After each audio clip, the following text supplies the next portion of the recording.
Orando pela unidade, esse é o tema da mensagem de agora pela manhã. Vamos ler o texto base, irmãos, que é Romanos capítulo 15, os versículos de 5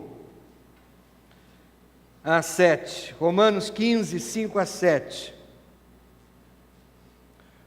O Deus que concede perseverança e ânimo, dê-lhes um espírito de unidade, segundo Cristo Jesus, para que com um só coração e uma só voz, vocês glorifiquem ao Deus e Pai de nosso Senhor Jesus Cristo. Portanto, aceitem-se uns aos outros da mesma forma que Cristo os aceitou, a fim de que vocês glorifiquem a Deus. Irmãos, com este sermão, nós estamos quase no final dessa série de mensagens chamada Orando com Paulo. O que nós estamos fazendo ao longo dessas várias mensagens? Estamos voltando aos textos bíblicos, onde Paulo registra suas orações, seus pedidos a Deus. E com isso nós estamos conhecendo um pouco daquilo que está no coração do apóstolo e um pouco daquilo que nós mesmos devemos orar. Nós estamos aprendendo como era este homem, conhecendo como era este homem Paulo, e ao mesmo tempo nós estamos aprendendo algo sobre a teologia da oração de Paulo. Há apenas mais um sermão, e com isso nós concluímos essa série. Agora, a oração que nós vamos ver neste sermão de hoje é diferente de qualquer outra oração dessa série. Diferente porque todas as outras orações poderiam ser respondidas individualmente. Por exemplo, quando Paulo diz: eu oro para que Deus fortaleça você no homem interior, isso é respondido individualmente, isso é para você. Quando Paulo diz que Deus faça o seu amor aumentar, respondido individualmente. Quando ele diz: eu oro para que você vá e dê muito fruto para a glória de Deus, respondido individualmente. Eu oro para que você saiba como escolher as melhores coisas. É uma resposta individual. Mas hoje nós chegamos a uma oração que não pode ser respondida individualmente, porque é uma oração pela unidade, a unidade do corpo de Cristo. O versículo 5 diz assim: o Deus que concede perseverança e ânimo, dê-lhes, ou seja, dê a vocês, um espírito de unidade, segundo Cristo Jesus. Então, irmãos, desde que a unidade, por definição, envolve mais de uma pessoa, essa oração não pode ser respondida individualmente, ela não pode ser respondida na sua vida sozinho. Essa é uma oração que só pode ser respondida coletivamente, quando toda a igreja se reúne para adorar a Deus. É nesse momento que essa oração pode ser respondida. Irmãos, eu estou há poucos meses de completar 17 anos de ministério pastoral à frente dessa igreja, e nesse tempo eu tenho vivido com os irmãos aqui em Itaperuna. Eu tenho visto, irmãos, como é congregar num lugar onde as pessoas se amam, onde há um sentimento de amor, alegria, paz, harmonia, porque essa tem sido a minha experiência de quase todo o tempo que eu tenho sido pastor aqui na CIB. Eu não sei, irmãos, o que é estar em uma igreja onde as pessoas não gostam mais umas das outras. Eu não sei. Eu não sei o que é ser pastor de uma igreja cheia de boatos, fofocas, acusações cruéis. Eu não sei. Eu não sei o que é ir à igreja no domingo de manhã e sentir aquela tensão no ar, sabe como? Aquele climão, rostos raivosos, gente tensa. Eu não sei o quão doloroso isso pode ser, graças a Deus, e peço que Deus continue me isentando desse tipo de experiência. Mas, apesar disso, da minha experiência nos últimos 17 anos, Com a unidade da igreja, isso me levou a algumas conclusões. Primeiro, a unidade é um dom precioso de Deus. Segundo, se a unidade está presente, todas as coisas são possíveis. O contrário também é verdade. Se não há unidade, nós não conseguimos nada. Terceiro, quando a igreja está dividida, nada funciona direito. Quarto, a unidade é facilmente perdida e é difícil de recuperar. Quinta conclusão, a verdadeira unidade não acontece por acaso, irmãos. Nós devemos orar por isso e nós também temos que trabalhar para isso. Então, se nós estamos num clima de unidade, a gente deve orar para Deus preservar isso e nós devemos continuar trabalhando para preservar isso. Porque a unidade, irmãos, é um trabalho árduo, exige compromisso contínuo de cada crente, de cada membro da igreja. Efésios 4:3 diz assim: façam todo esforço para conservar a unidade do Espírito pelo vínculo da paz. Paulo está dizendo, nós temos que trabalhar por isso, e é fazer esforço, não é? É trabalhar com força.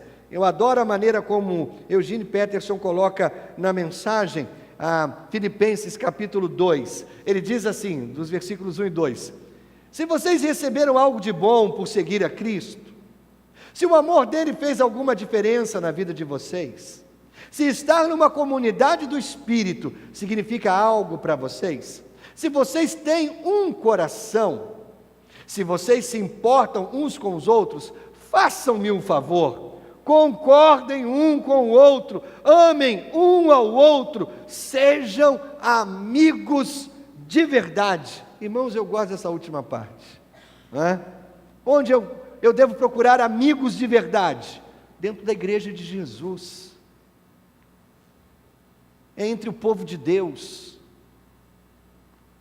Se isso tem algum valor para você, se viver na comunidade do Espírito e nessa unidade tem algum valor para você, Paulo enfatiza, façam-me um favor, concordem um com o outro, amem um ao outro, sejam amigos de verdade. Foi Jesus também quem disse, nisso todos saberão que sois meus discípulos, se vos amardes uns aos outros. O amor entre os cristãos primitivos era tão evidente, o amor entre o povo de Deus neotestamentário era tão forte, que o testemunho das pessoas do mundo era assim, veja como eles se amam, veja como eles se amam. Francis Schaeffer disse, se não mostrarmos beleza na forma como tratamos uns aos outros, então aos olhos do mundo e aos olhos de nossos filhos, estamos destruindo a verdade que proclamamos. Se a gente não demonstrar amor, irmãos, uns pelos outros, a gente destrói a verdade do Evangelho. E mesmo que a gente admita que isso aqui é verdade, e é verdade, nós também temos que admitir que o amor cristão é mais fácil de ser falado do que colocado em prática. Talvez você já tenha ouvido falar da menina que orou, Senhor, faça com que todas as pessoas más fiquem boas e que todas as pessoas sejam bem legais. Olha que oração boa para a gente fazer pela nossa igreja, não é? Senhor, que todas as pessoas más da nossa igreja fiquem boas e que todas sejam bem legais. Porque, irmãos, esse lugar aqui precisa ser o lugar que você tenha avidez por vir todo domingo, sabe como? Ai, estou doido para chegar o domingo. Para quê? Para eu poder estar com a minha igreja, para eu poder estar com o meu povo.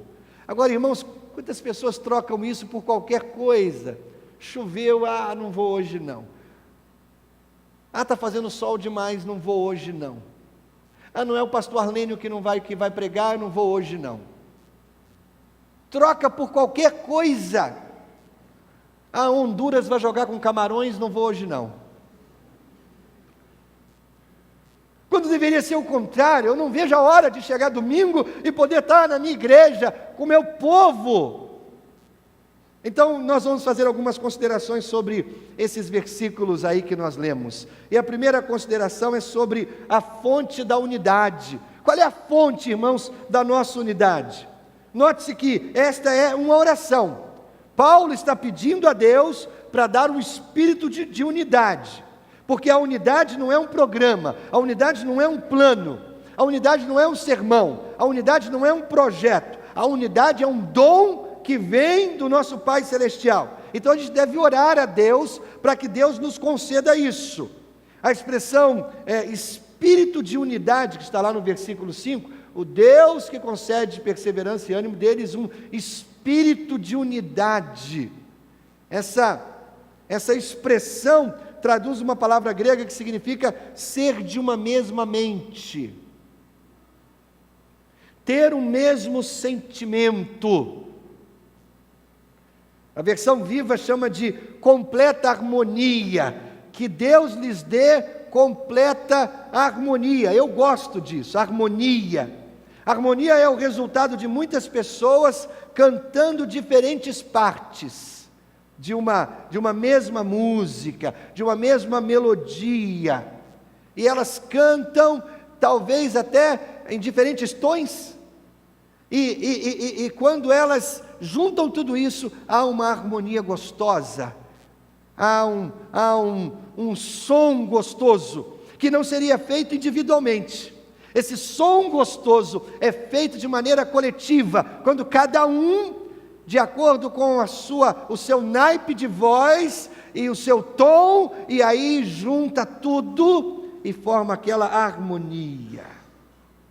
É como se num determinado momento 6 pessoas diferentes podem estar cantando em 6 notas diferentes, no entanto cada nota tem uma relação precisa uma com a outra, e aquilo forma uma harmonia, algo gostoso do ouvido ouvir, uma bela harmonia.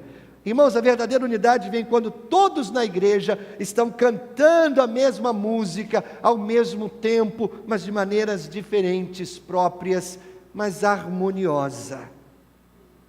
Eu tenho uma imagem na cabeça que para mim expressa esse tipo de unidade, simboliza esse conceito. É a imagem de pessoas segurando uma corda e todas estão puxando para o mesmo lado. Para mim isso é unidade. Nós estamos fazendo força juntos, o mesmo objetivo, o foco está ali na corda, a gente quer puxá-la numa mesma direção. Isso é unidade. Irmãos, nós temos muitos puxadores aqui na nossa igreja, graças a Deus. Mas muitas vezes os puxadores estão puxando para 7 direções diferentes. Então quando Paulo diz assim: ore para que Deus lhes conceda um espírito de unidade, é que a gente alinhe esses puxadores para que eles estejam puxando tudo na mesma direção e ao mesmo tempo.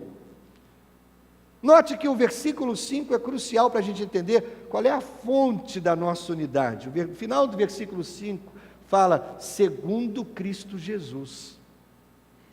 Orem para que Deus conceda esse espírito de unidade segundo Cristo Jesus. A fonte da unidade é Deus, Ele nos concede. Ora, o foco da unidade é Jesus Cristo. Quando nós o seguimos, a igreja avança em perfeita harmonia. Deus nos concede a harmonia que nós pedimos, a unidade que nós pedimos, mas o foco dessa unidade é Jesus. Quando a igreja está seguindo Jesus, pense nisso dessa maneira: Ele é o cabeça, Ele é o fundamento da igreja, Ele é o Senhor da igreja, Ele é o líder da igreja. Siga-o, siga-o. Quando Jesus é o centro da igreja, não os nossos projetos pessoais, não as nossas agendas pessoais. Quando Ele é o centro da igreja, todos nós estamos puxando juntos na mesma direção, à medida que nós o seguimos. Como nós conseguimos manter a unidade, irmãos, que é dom de Deus? Nós mantemos a unidade quando todos nós estamos seguindo Jesus. O que é um cristão? Em termos simples, um cristão é aquele que segue a Cristo. O próprio Jesus disse: eu sou o caminho. Então Ele é o caminho de Deus para nós.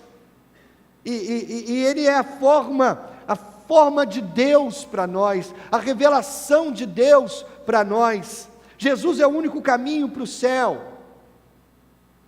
Um missionário viajou para uma aldeia remota, e ele não sabia chegar nessa aldeia que ficava no meio do mato. Então foi-lhe oferecido um guia, e aí no dia da viagem saíram juntos, e quando eles entraram na mata, os primeiros metros ou quilômetros dentro da mata eram muito fáceis, porque havia uma trilha dentro da mata, e era só seguir a trilha, e ele estava fazendo isso junto com o guia, mas aí a trilha foi desaparecendo, a ponto de o guia ter que começar a cortar cipós e a abrir a mata para que eles pudessem passar. O missionário ficou muito incomodado. Em determinado momento ele falou: onde está o caminho? Eu não consigo mais enxergar, onde está o caminho? E aí o guia parou e disse para ele assim: olhe para mim, eu sou o caminho, ande atrás de mim. Você entende? Quando Jesus diz: eu sou o caminho, nós queremos chegar na aldeia, que é o nosso céu, nós queremos chegar no céu, e muitas vezes nós não enxergamos o caminho, e Jesus diz: não precisa, eu sou o caminho, olha para mim.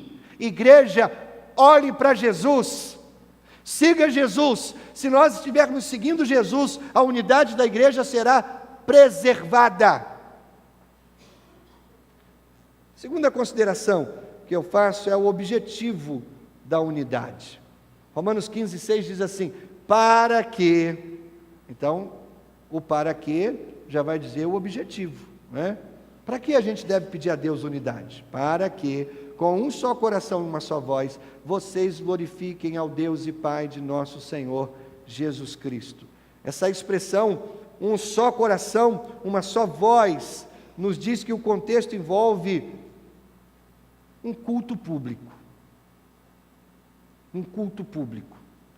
Imagine uma vasta multidão de crentes de todo o mundo, e essa multidão está erguendo suas vozes juntas em louvor a Deus.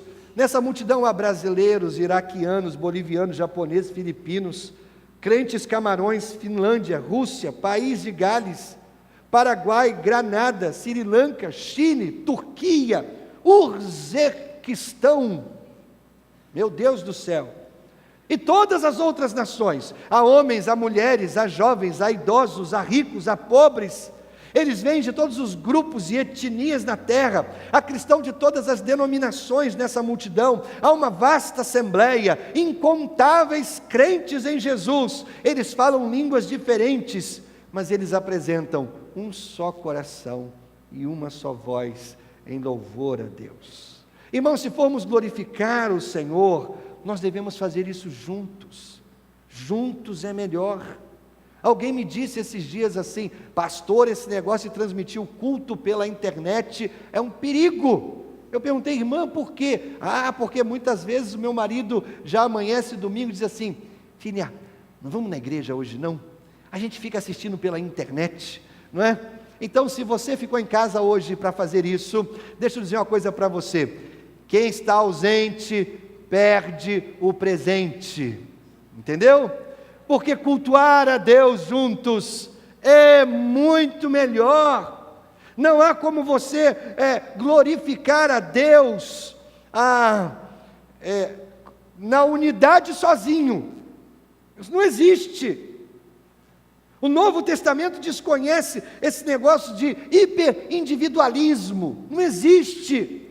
Nós precisamos uns dos outros, e se nós estamos querendo realmente glorificar a Deus com um só coração e uma só voz, nós devemos estar na casa de Deus, na igreja, onde nós somos chamados a misturar os nossos corações, a combinar as nossas vozes, para o propósito de o nosso Maestro, o Senhor Jesus Cristo, reger toda a igreja. E quando nós seguimos a sua liderança, a igreja produz essa sinfonia de louvor que o mundo não pode ignorar, irmãos.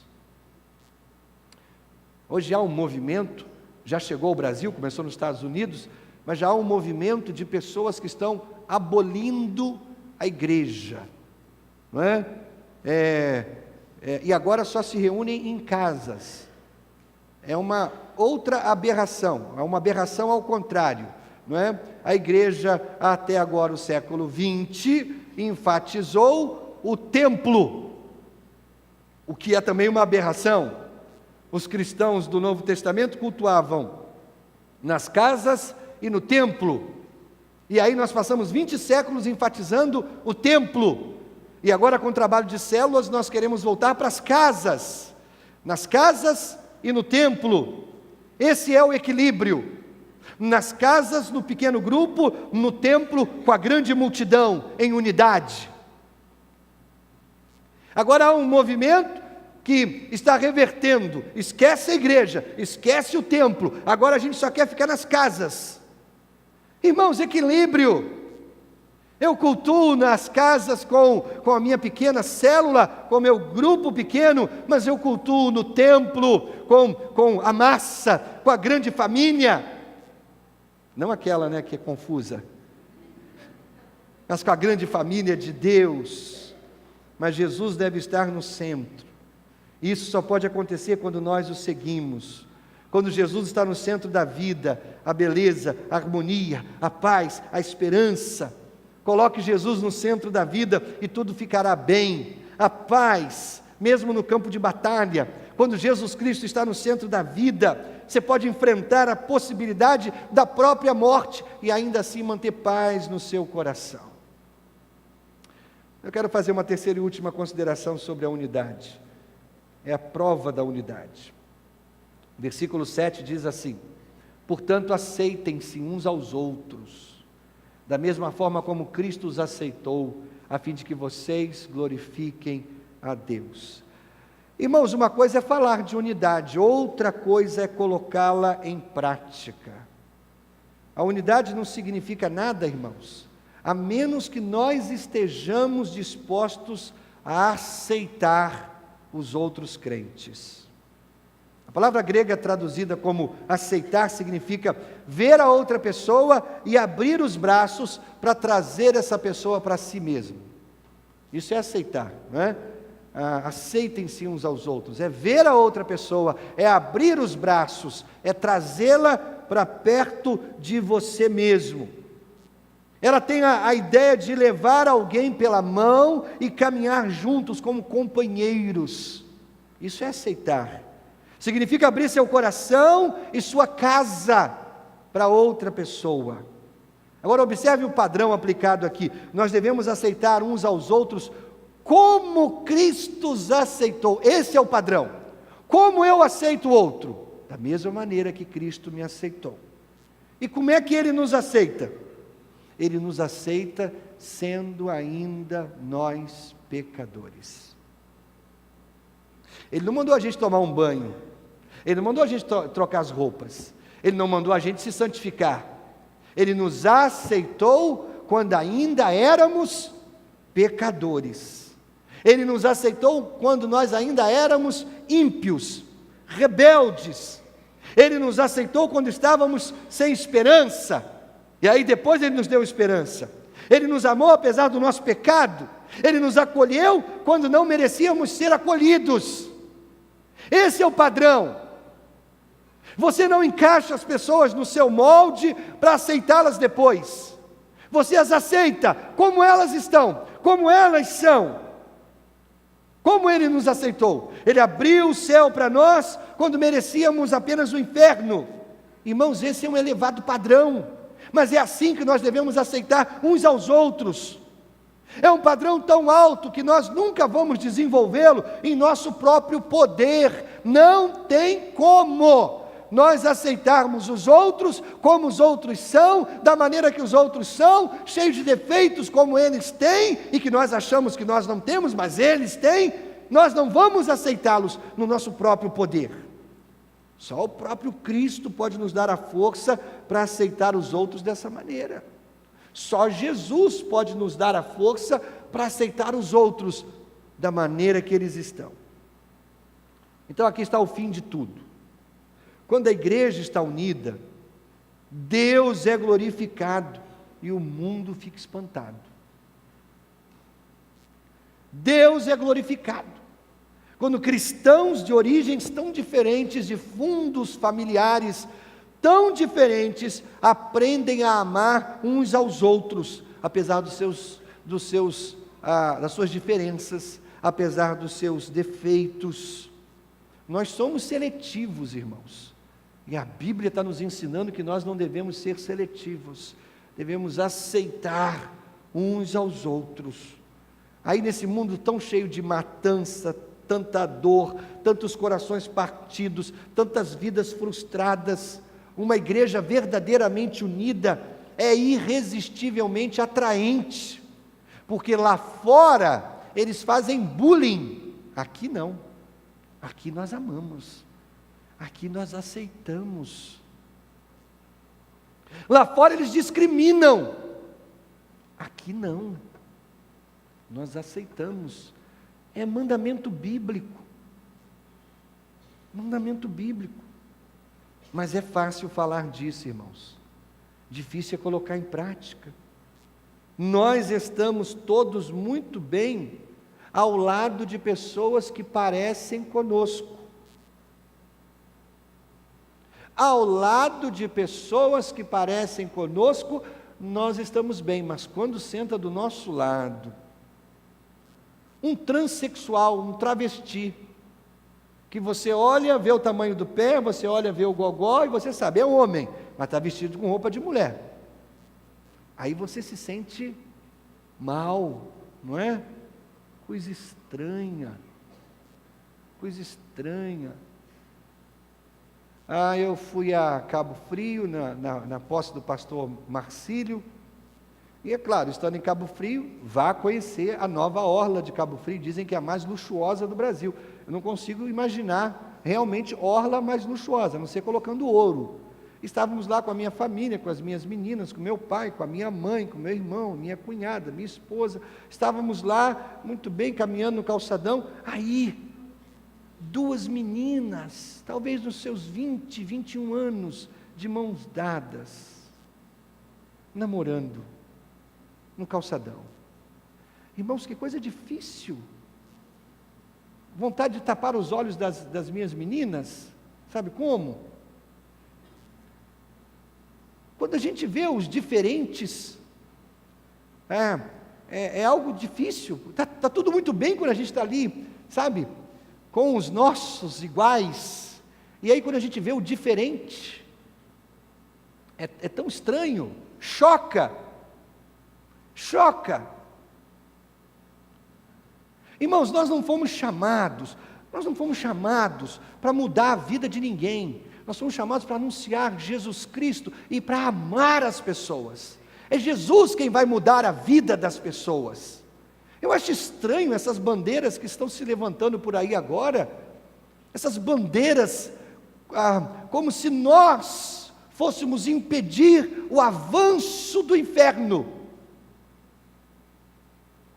A gente tem que anunciar Jesus, a gente tem que pregar Jesus, o Evangelho de Jesus.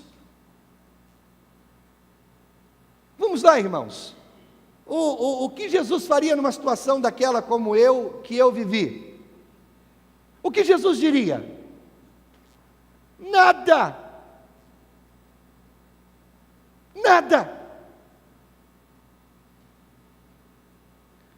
Mas a gente fica querendo levantar bandeiras. Irmãos, vamos nos aceitar uns aos outros. Não estou dizendo, irmãos, que nós aceitamos o erro, nós apoiamos o erro. Não, irmãos. Eu estou dizendo que nós abraçamos o errado. Porque nós não somos melhores que eles. Lembre-se, nós também merecíamos o inferno. A gente abre os braços. A gente aceita os diferentes, e Jesus vai fazer a obra. Mas quando a gente cruza os braços e diz, não aceito, o que a gente está dizendo? Não tem lugar para você na igreja de Jesus. Ou você já chega aqui transformado, ou não tem lugar para você. Irmãos, aqui é o lugar da transformação, irmãos, não é verdade? Você chegou aqui bêbado e Jesus te libertou do álcool. Você chegou aqui drogado e Jesus te libertou da droga. Você chegou aqui sujo e Ele te deu uma nova roupa. Você chegou descalço, Ele calçou os seus pés. Você chegou faminto, Ele mandou matar um bezerro cevado e fez um churrasco para você. Aqui é o lugar da transformação. Que a gente seja uma comunidade inclusiva, não exclusiva, excludente. Que exclui, que coloca para fora. Claro, que todos saibam que nós temos valores, que nós temos princípios, que nós obedecemos leis e mandamentos bíblicos. Claro, que todos saibam que é vir como estar, não vir e permanecer como estar. Não, é vir como estar e permitir que o Espírito trabalhe o seu coração e transforme à medida que a gente caminhe juntos. Então, o que nós devemos fazer de maneira prática para aplicar esse sermão? Eu tenho duas sugestões. A primeira é: ore pela unidade. Ore por isso, meu Deus, que a minha igreja permaneça unida. Peça a Deus para revelar e peça a Deus para remover quaisquer atitudes erradas que prejudicam o trabalho do Espírito Santo em sua igreja, do Espírito de Deus em sua igreja. Que o Senhor revele e coloque para fora todo detalhe que atrapalhe a unidade. Segunda sugestão, faça a si mesmo uma pergunta difícil: estou disposto a deixar Deus mudar a minha vida? Irmãos, é muito mais fácil pensar que os outros precisam mudar. Meus filhos estão me deixando louco, mude-os, Senhor. Minha esposa não me respeita, mude-a, Senhor. Meu chefe está me dando nos nervos, mude-o, Senhor. Toda vez que nós, talvez todos nós devamos orar, irmãos, essa pequena oração chinesa, que diz assim: ó Senhor, mude o mundo, comece, peço-te por mim. Então, faça um pequeno inventário, agora mesmo.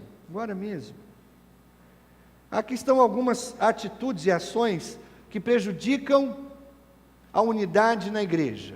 Olha só: fofocas, calúnias, raiva, amargura, egoísmo, espírito argumentativo, ter que ganhar todas as vezes, espalhar boatos, rancores, exagero nos detalhes.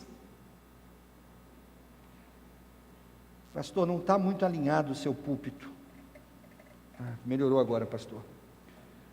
Falta de cortesia, coração facilmente irritado, evitar certas pessoas, desviar o olhar, se esconder para não ter que falar com alguém, foco nos defeitos dos outros, encontrar razões para criticar, recusar-se a trabalhar em conjunto, julgar as pessoas, ignorar pessoas de idades diferentes da sua, sexo diferente, tamanho físico diferente, aparência diferente, cor da pele diferente, cultura diferente, classe econômica diferente, roupa diferente, trabalho diferente. Comparar todos a si mesmo.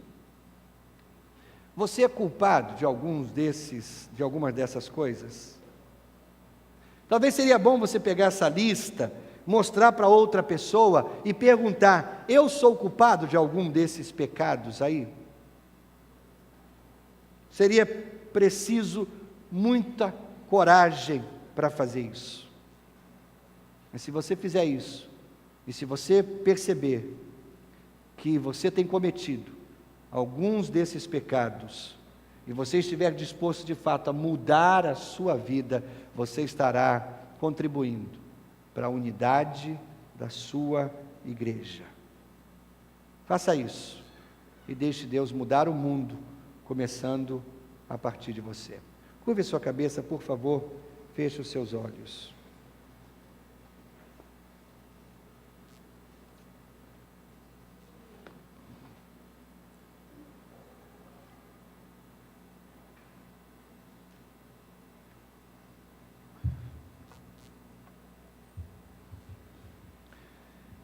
Senhor, nós oramos pela unidade da Tua igreja. Que seja ela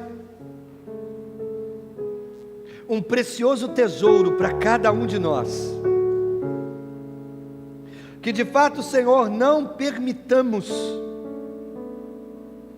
que em momento algum a Tua igreja tenha a unidade maculada, mas que, Senhor, façamos todo o esforço possível e impossível para mantê-la unida, todos juntos puxando a corda numa mesma direção, numa mesma hora, cada um com sua força própria, mas pensando em glorificar a Deus, o Pai, Senhor das nossas vidas.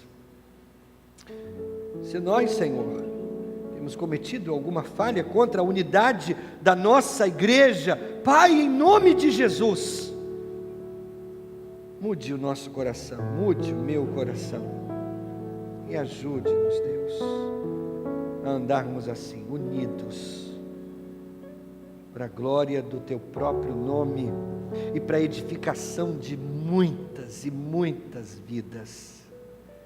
Dá-nos a Tua bênção, Pai. Leva-nos, Senhor, em paz para os nossos lares, protegidos, amparados, guardados por Ti. Que tenhamos um dia de paz na Tua presença e que logo mais, juntos, possamos estar aqui para celebrar o Teu nome. Que nada, Senhor, nos impeça, que nada atraia mais o nosso coração do que o desejo de estar na Tua casa, reunido com os nossos irmãos, cultuando o Teu nome, numa só voz, num só coração. Que isso, Deus, resulte em bênçãos na minha vida, nossa família. Que o amor de Deus, o Pai, a graça bendita do Filho Jesus e as consolações do Santo Espírito estejam com todos reunidos aqui, desde agora e para todos sempre. Amém, Jesus, amém. Bom domingo, até logo mais. Deus o abençoe. Assim bem ajustado, totalmente